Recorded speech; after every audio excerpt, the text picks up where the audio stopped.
ريكاردو الله يخليكم في له لايف جويس. Are we good to go? Yeah. All right. All right. Good afternoon, everybody. I'm grateful to be back here in Lebanon, but I have to admit that I'm saddened to bear witness to the pain of its people and what they're experiencing. And I have to admit, this is a really heartbreaking moment for me to be here in Lebanon.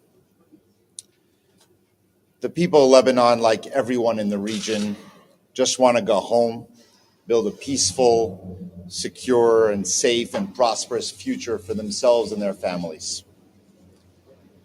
This is my sixth or maybe seventh visit to Lebanon in the past year.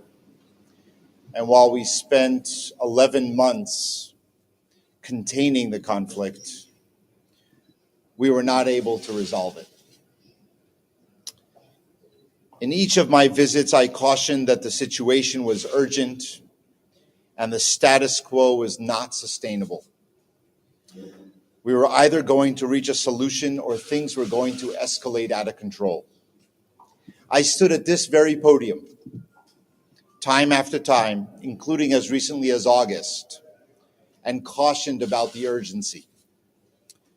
A resolution was possible, but it was rejected, and the situation has escalated out of control as we feared that it could. And I want to be very, very clear. Tying Lebanon's future to other conflicts in the region was not and is not in the interest of the Lebanese people. As President Biden said, our goal is a comprehensive agreement that implements UN Security Council Resolution 1701 and ensures this conflict is the last for many generations. 1701 was successful at ending the war in 2006, but we must be honest that no one did anything to implement it. The lack of implementation over those years contributed to the conflict that we are in today. That must change, because both sides simply committing to 1701 is just not enough. So I'm back here in Beirut today for discussions with the government of Lebanon, the Lebanese armed forces, other political leaders, and frankly, anyone else who is willing, able to play a critical role in setting Lebanon on a new course of strength, security, and stability, and ultimately economic prosperity. I just had a very constructive meeting with Speaker Berry, and I thank him for the detailed conversation that we just held. The government of Lebanon and all its leaders will need the world's support, and the United States and our partners are committed to supporting them. Lebanon's government can and should provide for all of the people of Lebanon, and to do that effectively, it will need to put its people's needs first. The world will stand by Lebanon and its leaders if they make the brave and the hard choices that are required at this time to benefit all of the Lebanese people. We're committed to the Lebanese people, and we are committed to Lebanon's future. And that's what I was here to talk about today. May God help and protect the innocent people of this region. Thank you. Mr. Hawkstein. Linda. No one in Lebanon believes that United States cannot make pressure on Israel to ceasefire. So my question for you becomes, why U.S.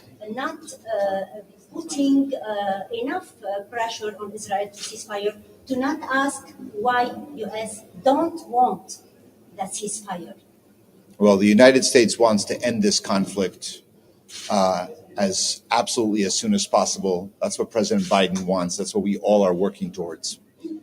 And what I just said, what we're working with the government of Lebanon, the state of Lebanon, as well as the government of Israel, is to get to a formula that brings an end to this conflict once and for all, that puts the mechanisms in place that will enable this conflict to not just be over today and start again next week or next month or next year, but rather will be over, so that everybody can go home and know that we are on a new era of prosperity. That is what we're working to achieve, and we're trying to get that done as absolutely as quickly as possible. غنوة ريكاردو غنوة. So you talked about amendments to 1701 to verify its implementation. We need to know what are exactly these amendments and how do you think the Lebanese government would react to them based on your meeting with the Speaker of Parliament? The commitment that we have is to resolve this conflict based on 1701. That is what the solution is going to have to look like. To do that, we have to make sure that all sides of this conflict know that it's 1701 is actually going to be implemented. As I just said before, there is no one who could look at the last 18 years and say that anyone did anything to implement 1701.